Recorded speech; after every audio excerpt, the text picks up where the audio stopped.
And welcome back to my channel BK awareness.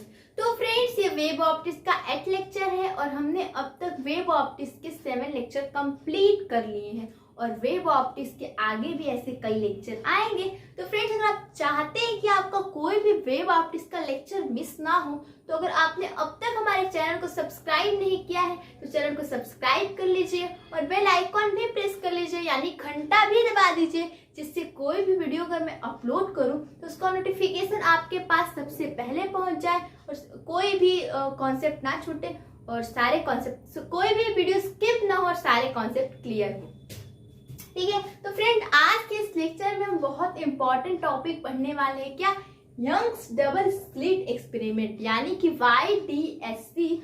बहुत से friends को इस एक्सपेरिमेंट समझ में नहीं आता और कंफ्यूजिंग लगता है, लेकिन आज के इस लेक्चर में इस एक्सपेरिमेंट को हम बहुत अच्छे से समझाएंगे, जिससे आपको इस एक्सपेरिमेंट को लेकर कोई भी डाउट नहीं होगा। ठीक है फ्रेंड्स, यानी कि आज के इस लेक्चर में, आज का ये लेक्चर बहुत ज्यादा इंटरेस्टिंग और बहुत मजा आने वाला है आज के इस लेक्चर में।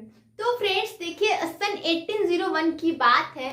उस टाइम एक साइंटिस्ट थे थॉमस यंग, उन्होंने अपना एक मॉडल लाया। क्या?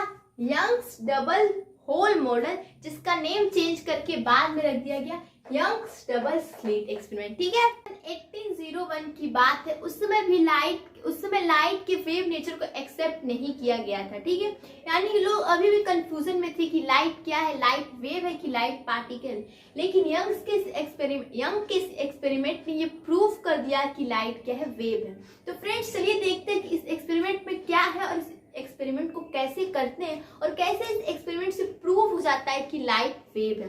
तो चलिए स्टार्ट करते हैं। ठीक है, इस एक्सपेरिमेंट में हमें चाहिए लाइट सोर्स। तो ये है लाइट सोर्स। ठीक है, और इस लाइट सोर्स के सामने हमने एक कॉन्वेक्स लेंस रखा है। इस कॉन्वेक्स लेंस यानी उत्तल लेंस का यही काम है कि इस उत्तल लेंस के फोकस पे हमने रखा है लाइट सोर्स को। तो हमने ऐसा क्यों किया? क्यों उत्तल लेंस के फोकस पे हमने लाइट सोर्स को रखा है? इसलिए रखा है क्योंकि उत्तल लेंस के अगर फोकस पे लाइट सोर्स को रख देंगे तो जो इमिट्स होंगी यहाँ से लाइट, वो उत्तल लेंस से रिफ्लेक्शन के बाद मेन एक्सिस के पैरेलल हो जाएंगी, यानी कि हमें पैरेलल रेज चाहिए, इसलिए हमने उत्तल लेंस के फोकस पे रखा है लाइट सोर्स को। ठीक है, तो फ्रेंड्स देखिए, यहाँ से लाइट पैरेलल हो गई और ये क्या है? ये कार्डबोर्ड का टुकड़ा है। कार्डबोर्ड का टुकड़ा है और इसके सामने यहाँ पे एक स्क्रीन है और इस कार्डबोर्ड के टुकड़े में बहुत ज्यादा पतला पतला दो स्लिट है।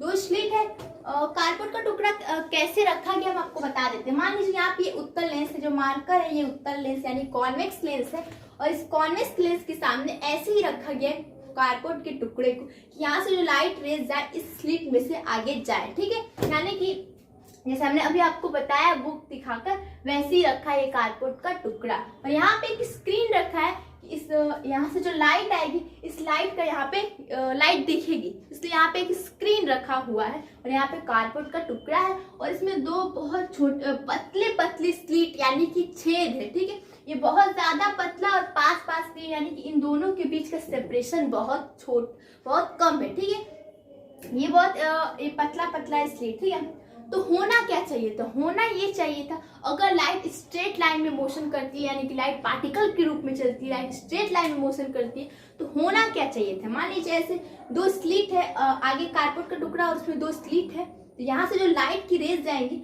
वो दोनों स्लिट से होकर जाना चाहिए और इस स्क्रीन पे, इस स्लिट के सामने जो स्क्रीन है वहां पे ब्राइट स्पॉट बनना चाहिए, यानी कि वहां पे लाइट जानी चाहिए और बाकी जो स्लिट के जो बीच का जगह था उसके पीछे स्क्रीन पे क्या होना चाहिए? डार्क स्पॉट बनना चाहिए और जहां जहां स्लिट है केवल वहीं पे ब्राइट स्पॉट बनना चाहिए और बीच में अगल बगल क्या बनना चाहिए? डार्क स्पॉट बनना चाहिए। ऐसा होना चाहिए था अगर लाइट स्ट्रेट लाइन में मोशन करती है तो।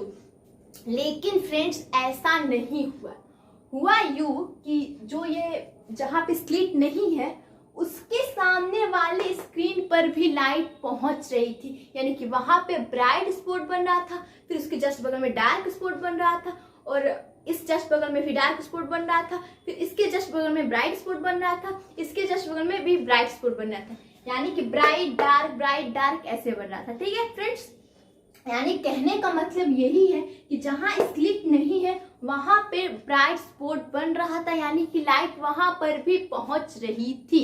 तो यानी कि यहाँ प्रूफ हो, ये तो प्रूफ हो गया कि लाइट स्ट्रेट लाइन में मोशन नहीं करती है। लाइट स्ट्रेट लाइन में तब तक ही कहा है कि मोशन करती है जब तक ऑब्जेक्ट बहुत ज्यादा छोटा हो, बहुत बड़ा हो, जैसे लेंस हो, ऐसे टाइप में हो, लेकिन स्लिट बहुत बहुत ज्यादा पतला है। ठीक है, तो इसलिए फ्रेंड्स यंग्स के इस एक्सपेरिमेंट ने ये तो प्रूव कर दिया कि light does not travel in straight line, और लाइट स्ट्रेट लाइन में मोशन नहीं करती है, और लाइट छोटे छोटे पार्टिकल से मिलके नहीं बनी होती है। ठीक है, यंग्स के इस एक्सपेरिमेंट ने प्रूव कर दिया। ठीक है, तो फ्रेंड्स अब ये समझते हैं कि यहाँ पे हुआ क्या, क्योंकि अगर पार्टिकल के रूप में चलती लाइट स्ट्रेट लाइन में चलती तो जहां जहां स्प्लिट रहता वहीं वहीं ब्राइट स्पॉट बनता और बाकी जगह डार्क स्पॉट बनता, लेकिन स्क्रीन पर ऐसा हमें कुछ भी दिखाई नहीं दिया, हमें कुछ अलग ही पैटर्न दिखाई दिया।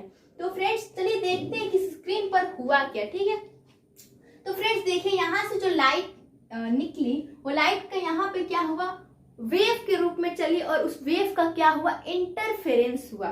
ठीक है, यानी कि यहाँ से लाइट वेव ऐसे चलती है, यहाँ से लाइट जो निकली वो ऐसे निकली, ऐसे ऐसे ऐसे ऐसे ऐसे निकली, और यहाँ पर उनका क्या हुआ, इंटरफेरेंस हुआ। इंटरफेरेंस का आपने प्रीवियस लेक्चर देख लिया है तो फ्रेंड्स आपको ये अच्छे समझ में आएगा, इसलिए वेव इंटरफेरेंस का प्रीवियस लेक्चर जो है आप देख कर ही आइएगा फ्रेंड्स। ठीक है, वहां पे हमने इंटरफेरेंस को आपको अच्छे से समझाया है। तो यहाँ से जो लाइट निकली उसका क्या हुआ, यहाँ पे ऐसे वेव के रूप में चली, ऐसे चली ऐसे चली,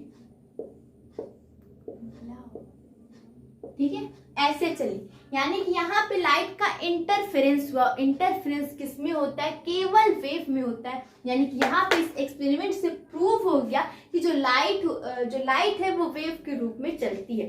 ठीक है, अगर इंटरफेरेंस को आपने नहीं समझा है तो यहाँ पे एक छोटा सा आपको हम थोड़ा समझा दे रहे कि इंटरफेरेंस क्या होता है। जब दो वेव मिलती है तो उसे कहते हैं इंटरफेरेंस। यहाँ पे तो कई वेव जा रही है क्योंकि लाइट वेव के रूप में मोशन करती है, यहाँ से कई लाइट जा रही है तो उनका इंटरफेरेंस हो रहा है, यानी कि कई वेव जा रही है। तो मान लीजिए ऐसे एक वेव है और दूसरी वेव है ऐसे, तो इंटरफेरेंस होता क्या है, और ये जो उभरा हुआ भाग होता है वेव को उसे याद करिए, जो उसे कहते हैं क्रेस्ट, और जो धंसा हुआ भाग होता है उसे कहते हैं ट्रफ। वेव ऐसे ही चलती है फ्रेंड्स, याद कर लीजिएगा। ठीक है, तो उभरा हुआ भाग को क्रेस्ट कहते हैं और धंसा हुआ भाग को ट्रफ कहते हैं। तो जब किसी दो वेव का क्रेस्ट मीट करता है, यानी कि मान लीजिए फर्स्ट वेव है इसका ये क्रेस्ट है और सेकेंड वेव का भी क्रेस्ट है, तो जब दो वेव का क्रेस्ट मीट होता है तो उस रिजल्टेंट वेव का क्या होता है, एम्पलीट्यूड बढ़ जाता है और जिसे कहते हैं कंस्ट्रक्टिव इंटरफेरेंस, यानी कि यहाँ पर एम्पलीट्यूड बढ़ जाता है तो इसे कहेंगे कंस्ट्रक्टिव इंटरफेरेंस। और ये दो वेव का अगर ट्रफ भी मीट करे तो वहां पे देखिए वहां पर भी क्या होगा, कंस्ट्रक्टिव इंटरफेरेंस होगा, यानी कि वहां पर भी एम्पलीट्यूड बढ़ जाएगा। कैसे, मान लीजिए कि ये फर्स्ट वेव है और यहाँ से कोई सेकेंड वेव आ रही है, ठीक है, और इसका भी क्या है, ट्रफ है, और इसका भी ट्रफ है, दोनों का ट्रफ मीट कर रहा है तो यहाँ पे भी एम्पलीट्यूड इंक्रीज हो जाएगा, यहाँ पर भी कंस्ट्रक्टिव इंटरफेरेंस होगा। और जहाँ पे कंस्ट्रक्टिव इंटरफेरेंस होता है वहां पे ब्राइट स्पॉट बनता है अगर लाइट वेव की बात हो, और जहाँ पे कंस्ट्रक्टिव इंटरफेरेंस होता है अगर साउंड वेव हो तो वहां पे आपकी साउंड तेज हो जाती है। और जहाँ पे अगर दो वेव का ट्रफ क्रेस्ट मीट करता है, फिर से बना लेते, ठीक है, यहाँ पे कंफ्यूज हो जाएंगे, नहीं, ये फर्स्ट वेव है और ये क्या सेकेंड वेव है, और इन दोनों का हमें क्रेस्ट और ट्रफ मीट करना है। क्रेस्ट किसे कहते हैं, उभरे हुए भाग को, और ट्रफ किसे कहते हैं, धंसे हुए भाग को। जब ये दोनों मीट करती हैं तो यहाँ जो एम्पलीट्यूड होता है वो जीरो हो जाता है, क्योंकि एक दूसरे के इफेक्ट को क्या करती है, कैंसिल कर देती है, और इस प्रकार के इंटरफेरेंस को क्या कहते हैं, डिस्ट्रक्टिव इंटरफेरेंस। यानी कि फ्रेंड्स समझ लीजिए यहाँ पे जो दोनों कई वेव आ रही हैं इनका इंटरफेरेंस ही यहाँ पे हो रहा है, और जहां जहां कंस्ट्रक्टिव इंटरफेरेंस हो रहा है वहां ब्राइट स्पॉट बन जा रहा है, और जहां जहां डिस्ट्रक्टिव इंटरफेरेंस हो रहा है वहां पे डार्क स्पॉट बन जा रहा है। तो फ्रेंड्स देखिए यहाँ पे इंटरफेरेंस हो रहा है, और इंटरफेरेंस किस में होता है, इंटरफेरेंस सिर्फ वेव में होता है। तो इस एक्सपेरिमेंट से प्रूफ हो गया कि जो लाइट रेज आ रही है वो वेव के रूप में मोशन करती है, और यहाँ पे उस वेव का क्या हो रहा है, इंटरफेरेंस हो रहा है, और जहां जहां कंस्ट्रक्टिव इंटरफेरेंस हो रहा है वहां ब्राइट स्पॉट बन जा रहा है, और जहां जहां डिस्ट्रक्टिव इंटरफेरेंस बन रहा है वहां डार्क स्पॉट बन जा रहा है। और ये है ब्राइट, ठीक है। तो फ्रेंड्स यही है यंग्स डबल स्लिट एक्सपेरिमेंट, और इन्होंने यंग्स डबल स्लिट एक्सपेरिमेंट से क्या प्रूफ होता है कि लाइट वेव के रूप में मोशन करती है। तो फ्रेंड्स, आई होप आपको इस वीडियो में मजा भी आया होगा और ये कॉन्सेप्ट एक्सपेरिमेंट भी बहुत अच्छे से समझ में आया होगा। तो फ्रेंड्स, अगर आपको वीडियो अच्छी लगी तो प्लीज वीडियो को लाइक कीजिए एंड चैनल को सब्सक्राइब कीजिए और शेयर कीजिए। Thank you.